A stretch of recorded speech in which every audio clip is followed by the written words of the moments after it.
So, hello mga manay. Ngayong araw tuturo ko sa inyo kung paano magluto ng lechon belly. Kahit meron na ako na itong recipe, marami pa rin ang nagre-request. At dahil nga 2 taon na nakalipas, so tara i-remake ulit natin. Eto, nakat ko na yan mga manay at eto yung laman. So, paano makukuha yung sobrang lambot ng laman at malutong na balat gaya nito?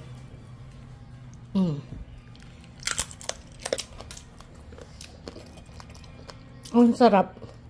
So, tara na. Umpisa na natin. So, ngayon, eto na yung mga kailangan nating sangkap para sa ating lechon belly. So, una, meron ako ditong 4 kilos ng belly. Binawasan ko to, pinatanggal ko yung buto, tapos nag-chop pa ako sa magkabilang gilid ng mga taba. Kaya, tumitimbang na lang to ng 4 na kilo.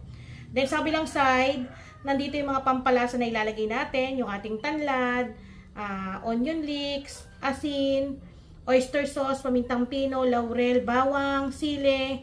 Tapos meron tayo ditong sibuyas at maglalagay tayo ng pampalasa. Ito ay optional. So, ang gagawin natin dito, gigilitan natin para kumapit yung mga pampalasa na ilalagay natin. Pero wag nyo itatago sa pinakabalat niya. Hiwaan nyo lang ng ganyan para pag naglagay tayo ng pampalasa mamaya. Ayan. Kakapit po talaga yung mga pampalasa na ilalagay natin.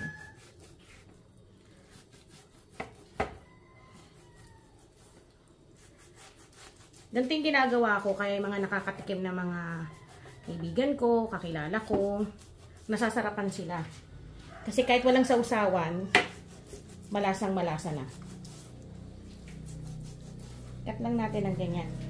Pero hindi tumatagos to sa pinakabalat mga manay para naman hindi magkameron ng hiwa yung balat sa labas. So pag nakata na natin ang ganyan, ilalagay na natin ang mga pampalasa natin. Una nating ilagay ay yung ating pamintang durog, pino, para po talagang manuot yung mga pampalasa. Then maglalagay tayo ng asin,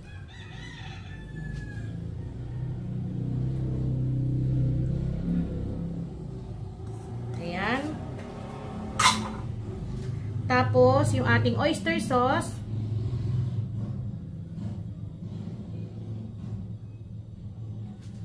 So, ako po ay naghugas ng kamay mga manay.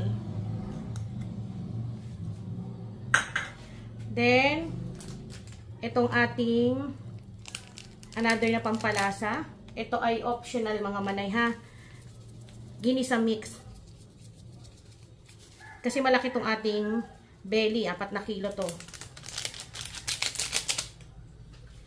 Pero kung wala kayo niyan, pwede kayo maglagay ng mga pampalasa na tingin nyo ay mas magpapasarap sa inyong lechon belly. Tapos imamassage lang natin. Kailangan i-massage para po lahat po ng mga singit-singit malagyan ng mga pampalasa.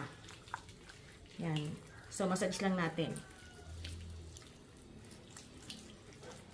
So, hindi na po ako nag-gloves mga manay kasi kami lang din naman po ng pamilya ko ang kakain nito at nakapaghugas naman po ako ng kamay at wala pong kuko. Nagpuputol po ako ng kuko. Yan. So, kailangan, pati mga gilid-gilid na yan, pahira natin. Then, kapag napahira na natin, dito ang gagawin natin, lalagyan na natin ang mga natitira pang pampalasa. So, yung sibuyas, maraming sibuyas, mas masarap mga manay. Huwag nyo pong tipirin. Yung ating laurel, maglalagay din ako para dagdag bango. At syempre, damihan natin ng bawang. So, yung bawang hindi ko na po tinadtad. Ganyan na lang. Then, maglalagay tayo ng siling labuyo. Ayan. So, wait lang. Maghugas lang ako ng kamay. So, yan. Nakapaghugas na ako. Then, ilagay na natin tong onion leeks. Masarap kapag meron nito mga manay. At yung ating tanglad. Hindi pwedeng mawala yung tanglad sa lechon belly. Buti meron akong tanim na tanglad mga manay. Kaya hindi ako nahirapan maghanap. Kasi nagkakaubusan na rin. Meron ka man makita, napakamahal. Ilagay na rin natin yung mga sibuyas na natira pa. So, yan. Lagyan natin sa gilid-gilid. At dahil gusto ko, may palo talaga ng anghang, kaya naglagay ako rito ng labuyo. So, lagyan natin dyan. Pero kung ayaw nyo na maanghang, pwede naman kahit wala nito. Huwag nyo na pong lagyan ng labuyo. Tanggalin nyo yan. So, kita tayo. Then, gagawin natin, syempre, kailangan natin tong i-roll. Ganyan po. So, kailangan nga lang may katuwang ka nito. Ngayon, sa ating pagtatali, gagamit ako rito ng tali na ginamit ko po sa longganisa mga manay. Ngayon, sa mga magtatanong kung saan nakakabili nito, ilalagay ko na lamang po yung link ng aking pinagbilhan para po alam nyo kung saan ako nag-order. Pero pwede rin kayo magtanong sa mga baking store na malapit sa inyong lugar. At kung wala naman kayo neto, gaya ng sinabi ko dati sa paglilitsyon ko ng belly, ginagamit ko mga manay ay yung sinulit mismo, tapos mga 3 o 4 na doble noon para makapal po yung pagkatali at hindi rin masakit hatakin. Then kapag nabuhol nyo na, sa kanin nyo naman, ayan, nilalagyan ko pa ng pangalawang pagbubuhol para talagang humigpit na humigpit. Then yung mga nalalaglag na mga samya na nilagay natin, isisiksik nyo lang ulit po. Ganyan lang. Kasi kailangan natin ma-assure talaga na mahigpit yung pagkakatali para po hindi lumabas yung mga nilagay nating sangkap sa loob para talagang kapit na kapit doon sa ating karne. So dito sa pagtatali nito mga manay, kung hindi pa kayo sanay, mas mainam talaga meron kayong kasamang magtali kasi hindi po madali talaga magtali nito mag-isa. Kita nyo naman, pero kinaya ko. So ayan mga manay, natalian na po natin. Nahigpitan na natin ang maigi. Ngayon ang gagawin natin, ibababad natin to. So, mas maganda overnight, lalo na kung panghandaan ninyo, para mas manuot po yung timpla. Pero kung nagmamadali kayo kahit 3 oras na pagbabad ay okay na. Pero again, mas maganda po overnight natin na ibabad.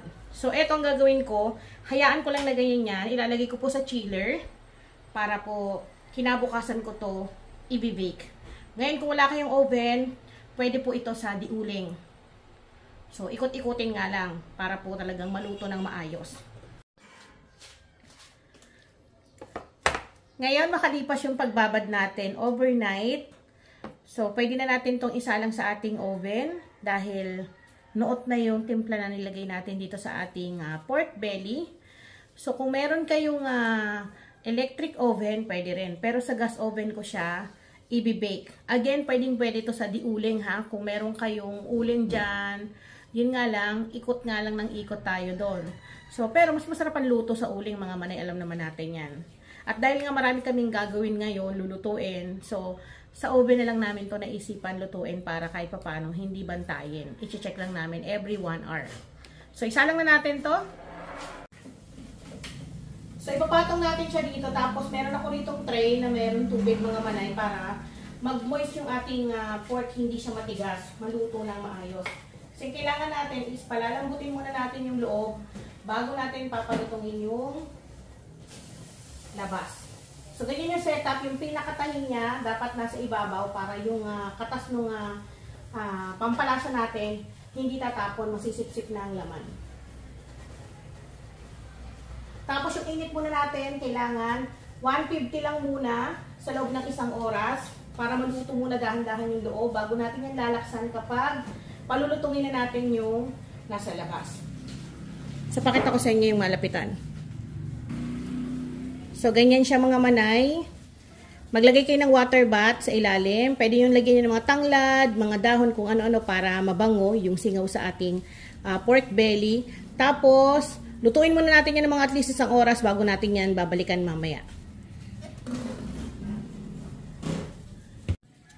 Ngayon, i-check na natin. So, yan, nakita ninyo, lapit lang natin. Ang gagawin natin ngayon, babaligtarin natin yan para naman pantay yung pagkakaluto. Yung iba nagpapahid mga manay ng gatas. Pwede rin naman po magpahid kayo ng evaporated milk para malutong. So, dahan-dahan kong babalik ka rin. Dahil mainit talaga.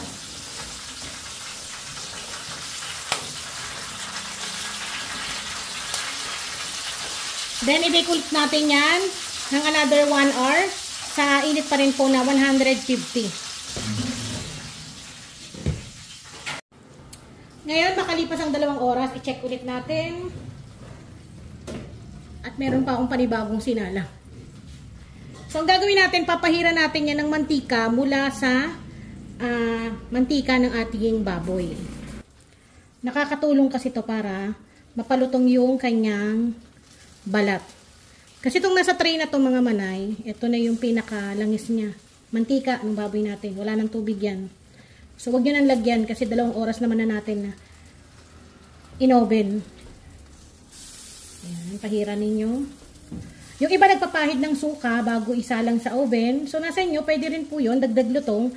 Pero sa akin kasi kahit wala nun, nasa tamang pagluluto talaga yan mga manay. Kailangan yung luto nito ay wag yung mamadaliin. Hindi pwedeng madaliin kasi pwedeng malutong to, tapos makunat yung loob. Kailangan papalambutin muna natin yung laman sa loob bago natin papalutungin yung nasa labas. Pahiran ko na rin itong kabila. Kaya yung ating init ay 150 lang. So mahina talaga. Tayantang lang yung init niya para dahan-dahan pong maluto. So, balikan ulit natin yan after 3 minutes. Ay, after 3 minutes. After 30 minutes. Tapos, tataasan na natin yung init ng oven natin. Check na ulit natin. So, i-brush ulit natin ang kanyang mantika.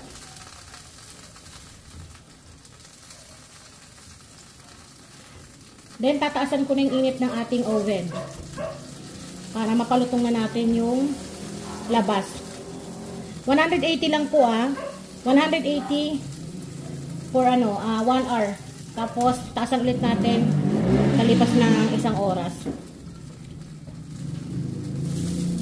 Medyo maingay ng mga manay kasi desperas na ng bagong taon. Kaya, marami nang nagpapaputok, torotot, mga sasakyan. Plus ko rin din itong isa.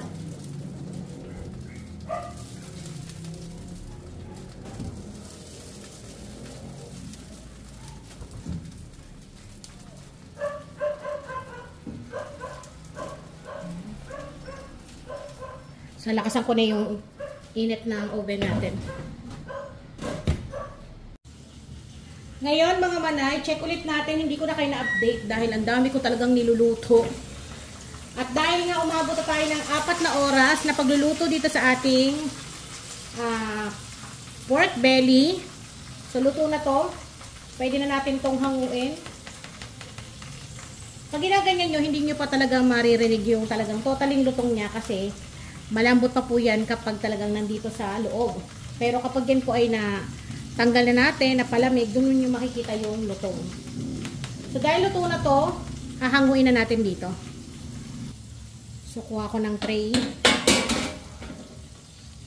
Tapos dahan-dahan ko tatanggalin.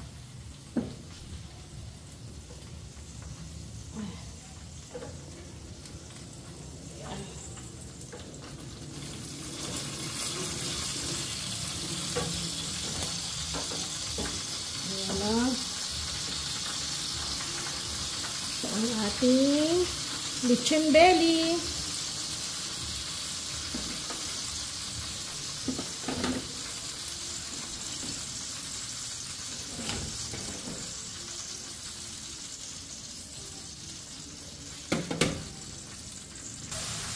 So, eto nilipat ko sa gitna. Dahil may order niyan. Maya-maya pa yan. At eto naman, mainit-init pa. Ayan o. Malutong-lutong talaga. Matagal talaga lang po yung process ng pagluluto ng lechon mga manay para talaga ma-achieve nyo yung sarap, lambot at lutong ng balat. So, ready na to mamaya for Noche Buena. At eto na mga manay ang ating lechon belly. Naparinig ko sa inyo kung gaano kalutong.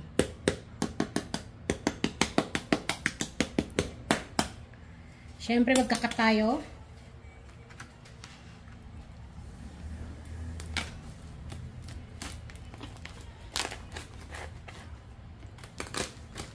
Wow. Napahinga na to mga manay kasi may mga niluto pa ako. Grabe yung lambot. Ayan o.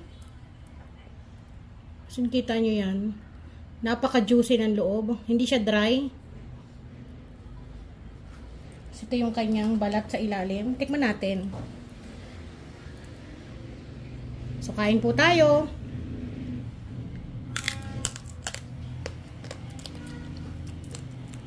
Ang hirap kapag kulang yung ipin mo.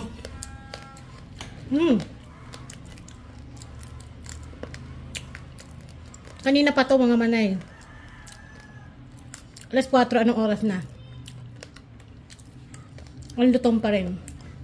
Basta ang technique kapag i-deliver nyo ng malayo, huwag nyo pong babalutan ng plastic.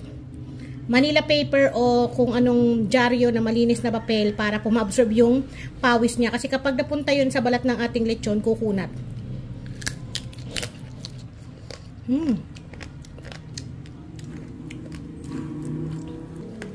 Lambot. Pasensya na kayo sa ingay ng mga tricycle kasi nga. Desperas na to ng bagong taon mga manay.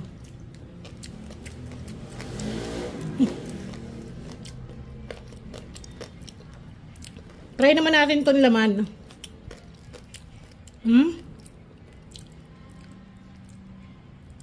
Yung laman niya na talagang sobrang lambot. Ayan o. Nalalagas na. Tagalin natin yung pinakatali.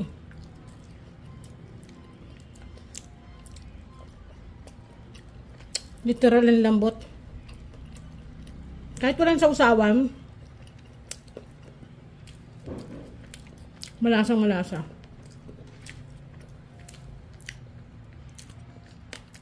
Ilagay ko na dito kasi hiwain ko to. So, kain po tayo. So, kinuha na ng anak ko. Cut natin tong isa.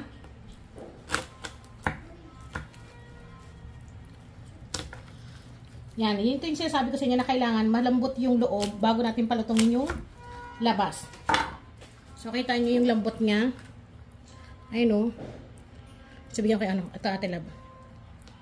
Tapos ito yung kanyang laman. Ay, ito yung kanyang laman. Ito yung kanyang balat.